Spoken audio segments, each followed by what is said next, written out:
The South Africans were unchanged for the third game running, but the Aussies did have one little tinker. Jeeves was injured, so he was out, and Shane Harwood was summoned from the IPL to fill in, even though Loughlin was the original squad choice and was available, and Stuart Clark, who'd been summoned as cover for Jeeves, was now in South Africa. However, it was Harwood they went with. So, South Africa to bat first. Here's how they got on.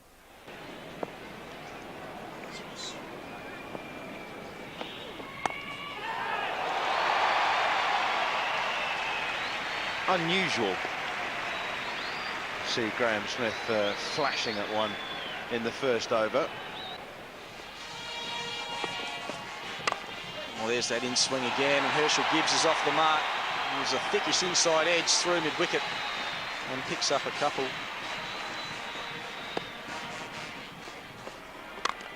And that's slashed away, and that'll be the first boundary of the morning. He was in the air for a while, but more importantly for Herschel Gibbs, he picked the gap. Well, it's four, and he struck it very well, Herschel Gibbs.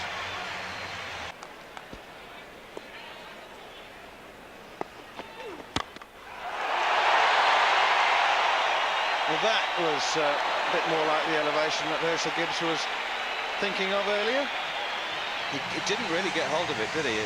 It's a short straight boundary, and he's definitely looking to cash in on it, and he'll take four, but once again it wasn't 100% convincing. No, it's a great shot when it comes off, and he didn't quite get the maximum for it.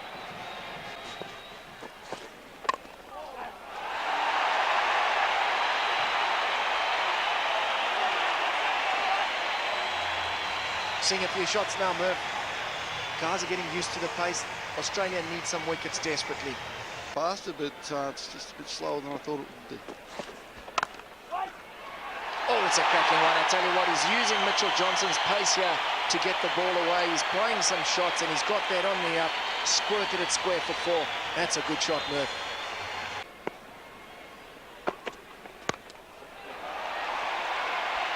Well, he's mowed that across the line. He's put that foot down and really given it everything. Herschel Gibbs gets the boundary he was looking for. Away for a boundary. And he's got an edge straight away. Smith has given him the charge, and he's looked at the bottom of his bat, so he's not happy with the pace of the pitch. But that's him. He didn't get himself in enough. He should have been, but not quite. But he's got the edge. Hadn't taken the easy catch. Well, we have a look at this. He runs down the wicket. Graham Smith has a look at the bottom of his bat. It's got nothing to do with the bottom of his bat. That's a good little catch there from Haddon straight to him. Hopes is happy, and that's a breakthrough that Australia needed. Smith out, South Africa 46 for 1. Callis is on his way in, Smith's gone. Hopes has got the breakthrough. Hopes hung there. He changed his pace up a bit last over. He changed his length up a bit. First ball to Smith was back of the length. Gave him the charge and got the outside edge. But you're speaking about this record, Mervyn. This is a good record. Callis took his time the other night to get going.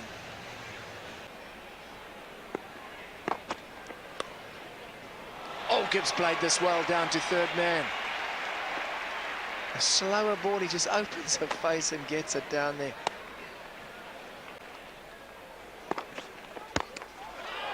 Oh, he's got it away very close to being out again. Herschel's found the gap a few times with balls in the air.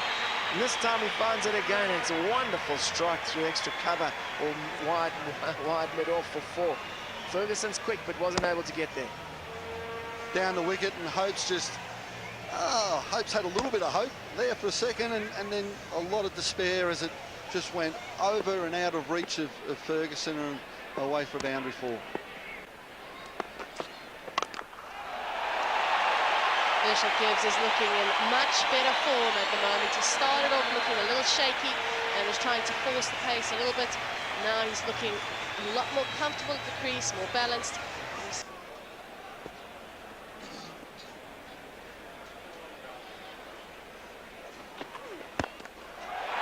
Well, Callis is definitely prepared to use his feet.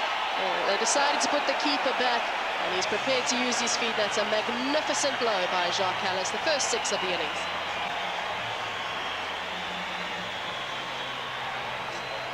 Callis just advanced on the wicket a little bit, as you can see. Good foot movements, 1, 2, waited on it and just hit straight through the line. Used the pace of Bracken, and away she goes, all the way. First 6 of the innings. No real danger there for Jacques Callis either, because the keeper had just gone back, and also long off had just been brought up as well. Callum Ferguson was in the circle, so no.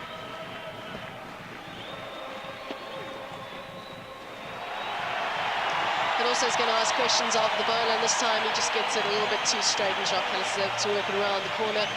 As soon as the batsman starts using his feet and coming down the wicket, and if it pays off, makes him more. The important thing is that they haven't lost a lot of wickets. They haven't lost a wicket, but this one is going to be the second one to fall. Just as you were saying, Courtney, Jacques Callis goes for the uppercut and doesn't get hold of it like he would have liked, and Callum Ferguson in the end takes a pretty easy catch. Well, you could call it the commentator's curse, just about to compliment South Africa on the way they've been batting, and Jack Callis deliberately cutting it, probably trying to go over third man head, but Ferguson making sure, in Australian fashion, a simple catch in the end. Callis goes. It's 87 for 2. AB de Villiers now has got to set that right to try to make sure luck doesn't strike twice there for Australia, and that's his stats to date. Not a bad one. It's a quite attacking feel to AB de Villiers early on in his innings. And a glorious shot there. Wasn't too much width, but he created the width. And AB de Villiers, he's off and running late.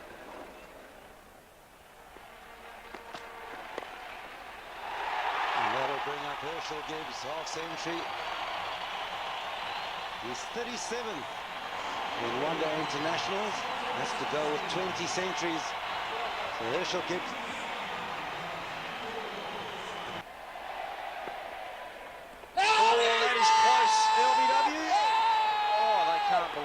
Australians. It's going to be leg buys, but we are almost right behind the umpire, and that looked pretty straight. Coming down the wicket, and he's got a lot of that. That has gone way, way back. Greg Brewer called it for the first ball that Nathan Harris bowled it. That ball, AB de Villiers came down the wicket, worked it to the ground, but that it's got to the pitch, and it's gone a long, long way into the crowd. Yeah, I just think with how good the bats are, and with that size of that boundary, any time that Nathan Bracken throws it up, gives it a little bit of air, I think you'll see de Villiers attempting that sort of shot. He's not worried that there's a deep long on. They're going along pretty well, and that's brought up the 50-run partnership as well. Didn't hit the stumps. And that's a full toss by Michael Clark, and unfortunately you cannot dish those up to Herschel Gibbs. He'll make you pay severely for that.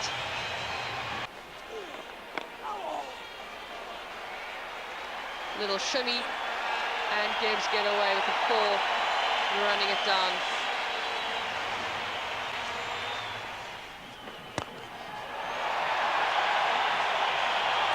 And Gibbs comes on the wicket and just puts it right over long on. Long on's just down here to our right, and he didn't have an absolute chance. Ball went sailing over his head.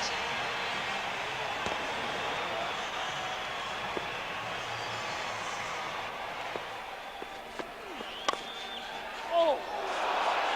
And that was an awful bounce off the square, off one of the extra pitches. Oh, and there's nearly a run out. Lots of action on that delivery. Thinking his lucky stars, he's still got a head on his shoulders. And a great shot down the ground there, Gibbs. Boundary 4. Again, a cutting delivery from Bracken. 4. And de Villiers over the top. Massive 6. Absolutely massive. Where he's been shimmering across the crease and hitting to the leg side. Nathan Horrocks just floating that one up and down the wicket. AB de Villiers came in a big hit straight back down the ground, slightly to the onside. And there we see another one going over mid-wicket, and and that takes de Villiers to his 50, 55 or 51 deliveries. And as he just exploded here, a couple of sixes off Nathan Horrocks, making this ground look very small indeed. And it's actually to the long boundary, that last six.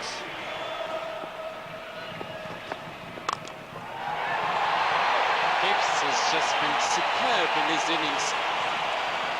And now and again, just wandering down the wicket. South Africa.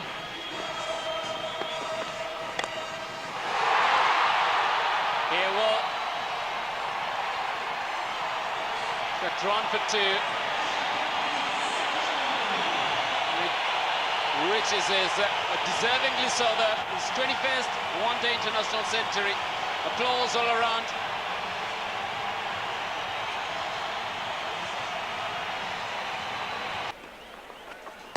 And put the South Africans in.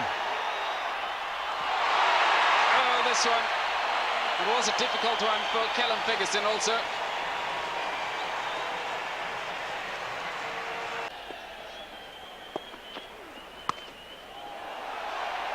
But he won't prevent that from Gibbs.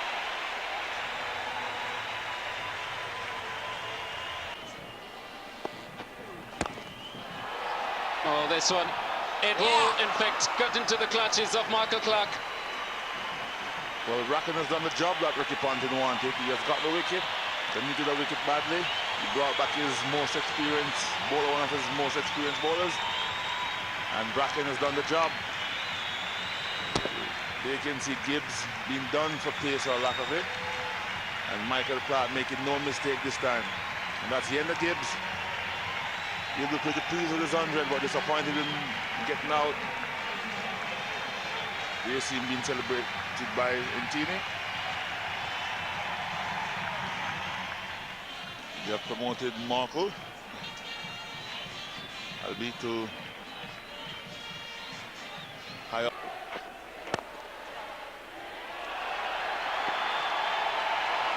It is a magnificent shot from de Villiers. Balance, head still. Work that one on the onside.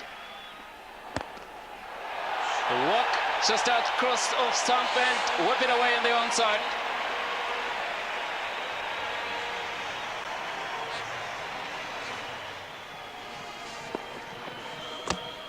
Bowled him. Ball nipping back from Johnson. Sends Mokel packing. It's 240 for 4. That's Markle, gone for 4, comprehensively bowled by Johnson. South Africa, 240 for 4.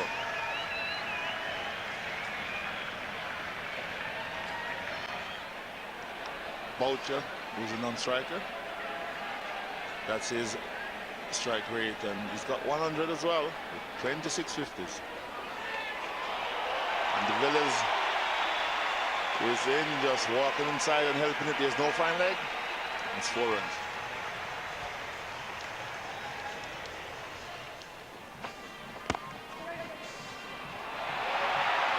Just got to beat the infield, really.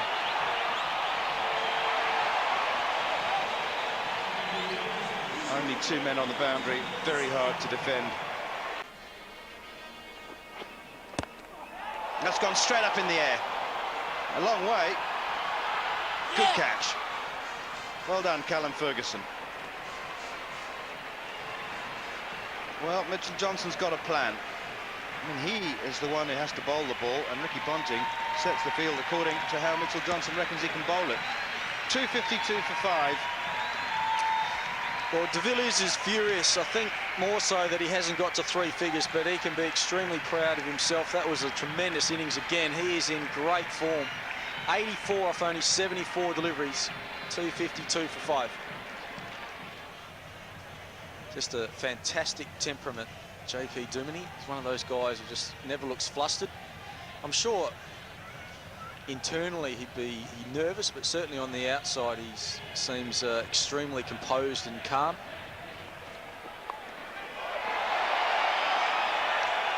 Not quite 6. Very nice shot from JP Duminy. Looked like he always wanted to get the ball on the leg side. I think it was a bit of a slower ball from Hopes, but he just sort of paddled it away, and that's one of the shorter boundaries. No need to chase that one, or to position yourself. Good catch, sir. Well done.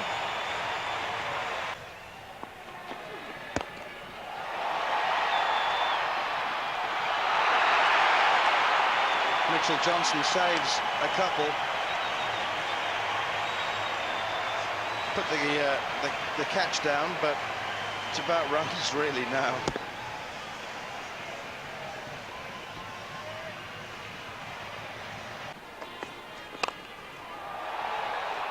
Down to mid-on. Is it taken? No. Well, that should have been taken. Nathan Horrocks, it is. Was slow coming in, and in the end, I think he did get a hand to it, but...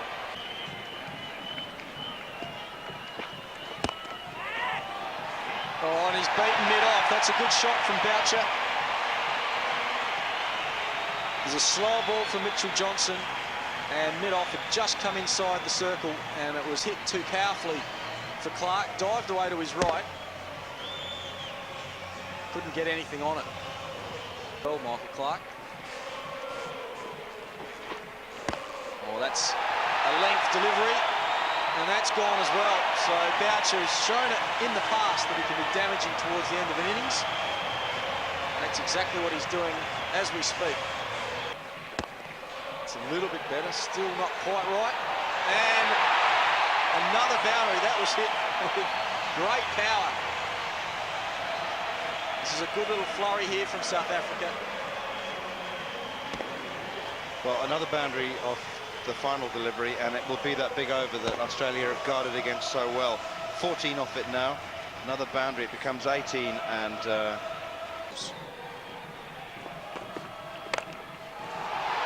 Hit away by Duminy. Almost checked, but it's still going to be 4. Just a bit too full. And the bowler will recognise that. Oh, and that's in the slot. I said he'd go for 7 or 8 and over off this last one. He's going for more than that. That's excellent batting. Yes, it wasn't quite Yorker length. He was able to get underneath it, but he's still got to do it. JP Duminy in the placement for wicket.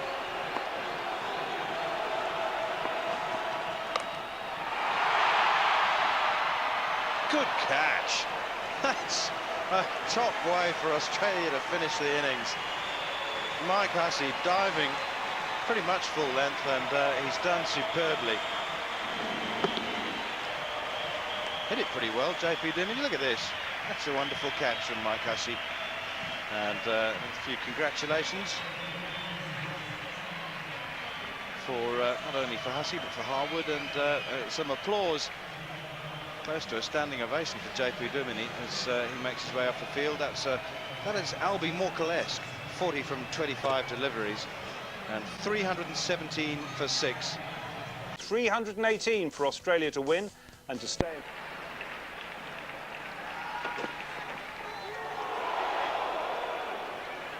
Well, they're on their way straight away. Just a single. What are we going to get called?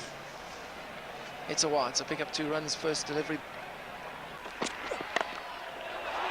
Well, he's got one straight and he's lofted him over the top. He's going to pick up a couple, bouncing away. Oopsie. Just the 3 runs. Oopsie. Oops.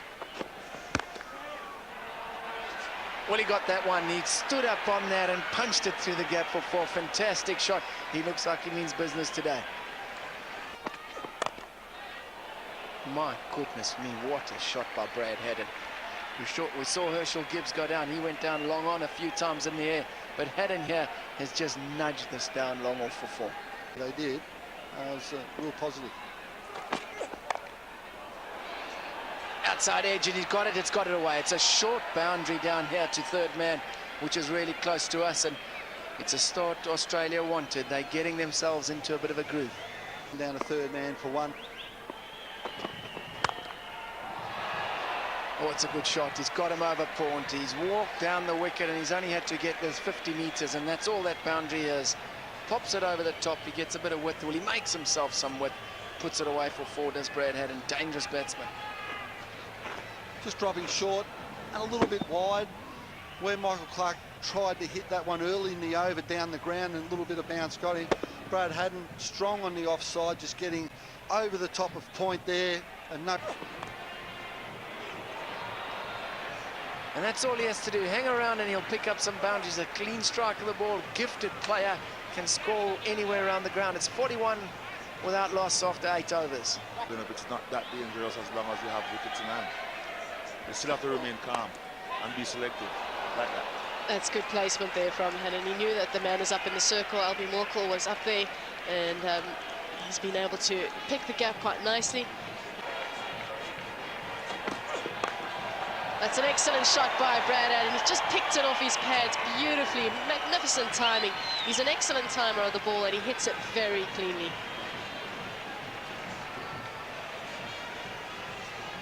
Well, this is the reason why I took the power play, and Haddin just waited, a flick of the wrist, and away she goes. Into the stands.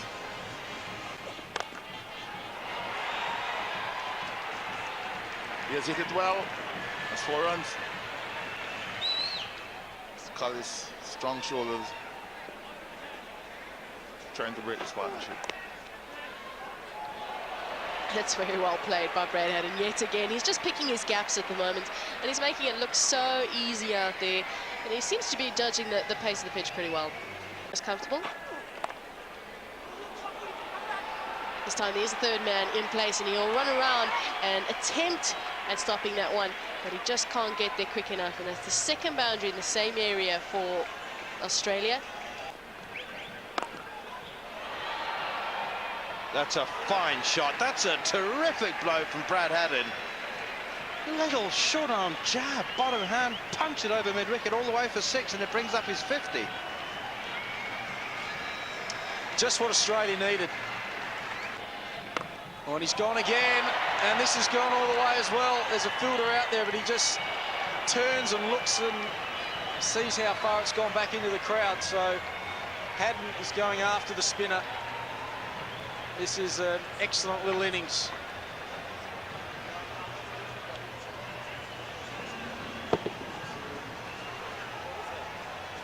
How much premeditation was there in that?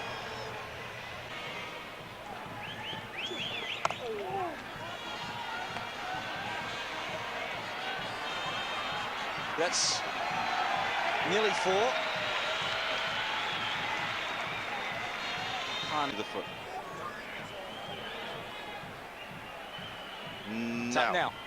I think it might be.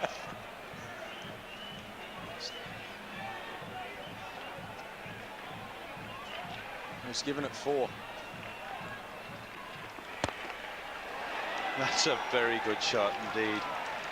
It may look a little cross-batted, but that's really that's an optical illusion. Comes down the wicket. There's a man down there, but it's going to avoid him. Valiant effort there by Wayne Parnell. Another clean hit.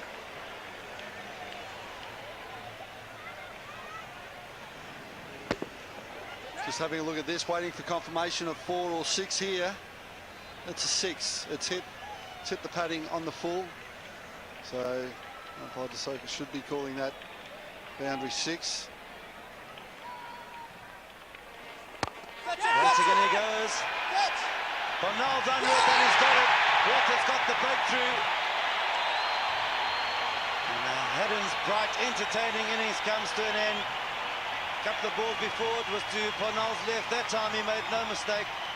Australia lose their first wicket. Game enough to throw it up. Brad Haddin again going after it. Just dragging it a little bit further left than he'd like. He would have liked to have gone a little bit higher, a little bit longer. 129 for 1, Australia.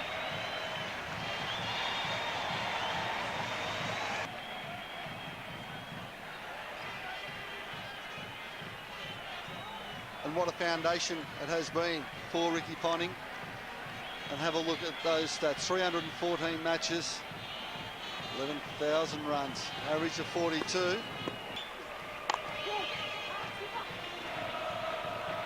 He'll get more than one. That man JP Dwimley seems to have a lot of work to do in the outfield, and Levy up his 50, a very subdued 50. Oh, and what a delivery! It's a quicker delivery by Rudolph van der Merwe, and it's bowled Michael Clark. He didn't celebrate his 50 at all. Thought the job's only half done, but van der Merwe varied his pace, a much quicker delivery, and he bowls Michael Clark. Australia lose their second wicket. Good bowling here, just straight, and it pitched about leg stump, hit off stump. So that's a really good ball there, and Michael Clark just ruining the opportunity. Probably should have got forward. Australia now 137 for 2, Clark gone for 50. Young man from South Australia, 8 matches, 350s, but a bright start. The strike rate, more importantly, just a smick under 90. So he's been getting good runs and getting them at a fair clip too, and his performance in Cape Town, and what many... Good shot there by Ricky Ponting, giving himself room. That should be the thing for Australia now, just to consolidate, work the ones and twos, not take too many risks. Oh, it's a stumping. Mark Parcher looks pretty confident. Callum Ferguson seems to be walking. Out of the crease, once again the spin, foot's in the air. Good stumping there by Mark Boucher. And Rudolph van der Merwe, 24-year-old, he's doing his business for his country. Colin Ferguson's walked halfway to the boundary. Now he's just waiting for confirmation, and it will be out. Good bit of bowling, but what a great bit of work from Boucher behind the stumps. Colin Ferguson on his way for 3. Australia 145 for 3.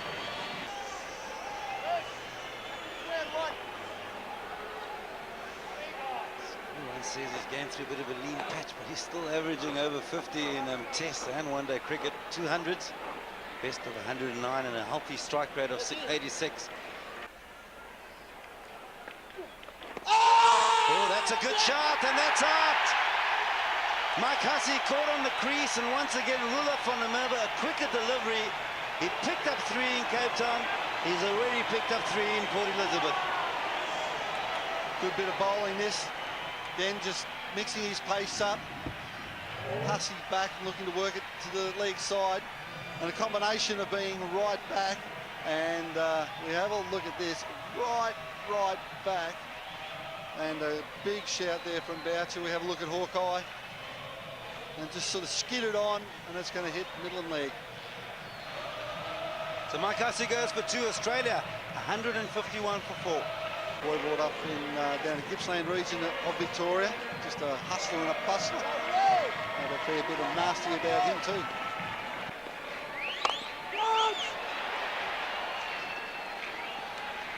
Ponting goes over the top, and they pick up a comfortable 2.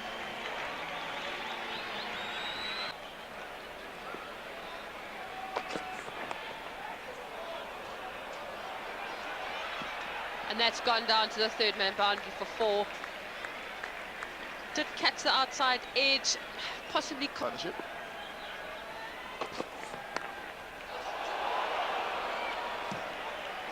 And just as they make a change in the field, he puts it over Herschel Gibbs in that first or second slip position.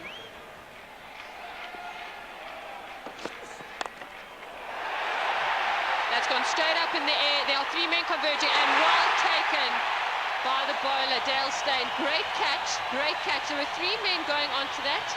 Mark Boucher and Herschel Gibbs from the second slip was also running for that ball. But Dale Steyn definitely took control of the situation and called for it nice and loudly.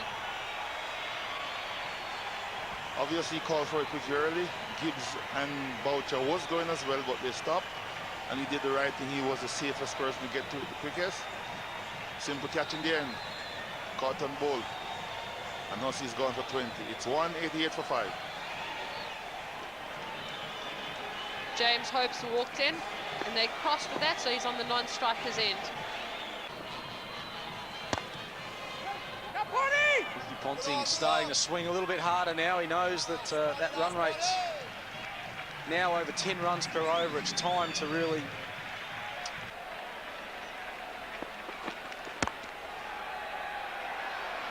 And it's in the gap. That's a lovely shot from Ricky Ponting. Great way to start the batting power play.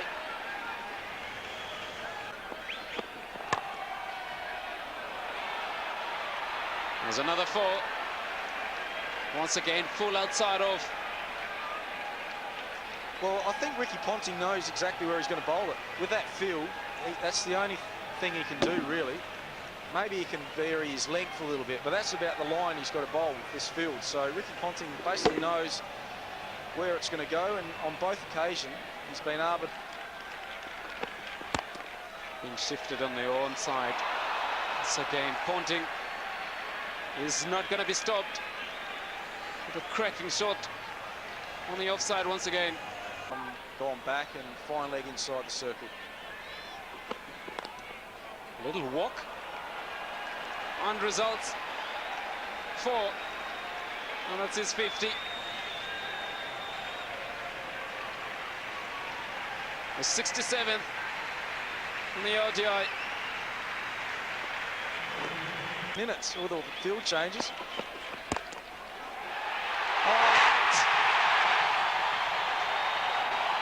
Stein gets his man.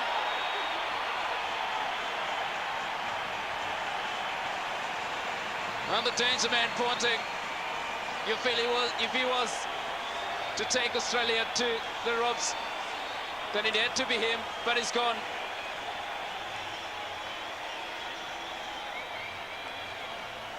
There was a change of length, and Ricky Ponting normally likes them there, but you could tell he picked his gap, but he just didn't quite get the elevation in his shot. He was looking to go over that man at mid-wicket, and you would think Australia now will find it very hard from here with their skipper going for 53 and Australia 226 for 6. This one is stressed with the covers by Hopes.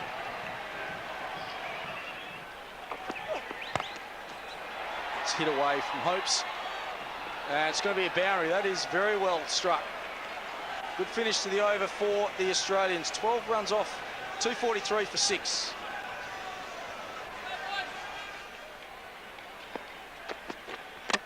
Mitchell Johnson's gone. What a yorker from Albie Morker right in there at the informed Johnson. And I think that could be all over now. Well bowled that. Pressure on Johnson, has to get on with it. Has to hit some lusty blows. And a good yorker there from Albie Morker. We have a look at this. Right up there. Just flicking the outside of off stump. Mitchell Johnson. He's on his way for 5 off 6 balls. Australia now in real trouble at 7 for 245. Has he got it clean enough? It's going wide. It's a big dive in front of us, and he's just missed it. And it's gone one bounce for De Villiers. Is just at our feet here. Well, he aimed to go leg side, and he's been caught backward for an interesting dismissal. Parnell, did he change up his pace to get that outside edge? Hopes is on his way. Hopes is on his way, just looking to hit it over the mid-wicket. Leading edge, found its way out to backward point. Good catch, held there. Hopes, a valiant effort, 31 off 28 balls. He goes. Let's have a look at this catch. Herschel Gibbs, a comfortable catch. Australia now 255 for 8. Hopes has gone for 31.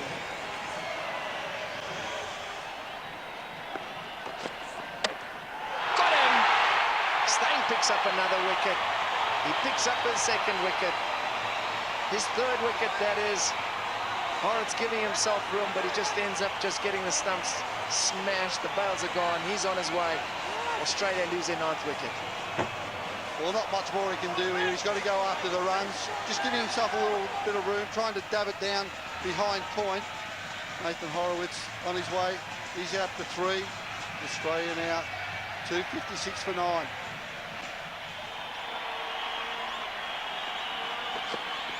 just has to be straight, and that's what he did. Look at how happy Steyn is. They pumped up the South Africans. They know they've won the series. What an effort by him. He picks up his 4th wicket. He's been outstanding this summer. Maybe he can have a rest next match. But really, it's all been about the South Africans this match. They've really dominated the last 2 one-day games. And certainly this one. They came out on a beautiful day, got the ball in the right place, and bang, the stumps are gone. Well, in this position, there's not much you can do as a tail ender. You've got to go for the runs, and shots like that, well, it's disappointing to look at. If you get away with it, even if you get away with it, you're not going to do too much damage to the scoreboard. Needing about 15 and over at the end there. And Shane Harwood into the team. He's worked hard. Hadn't laid bat on ball. And Dale Steyn, he really cranked up for that over.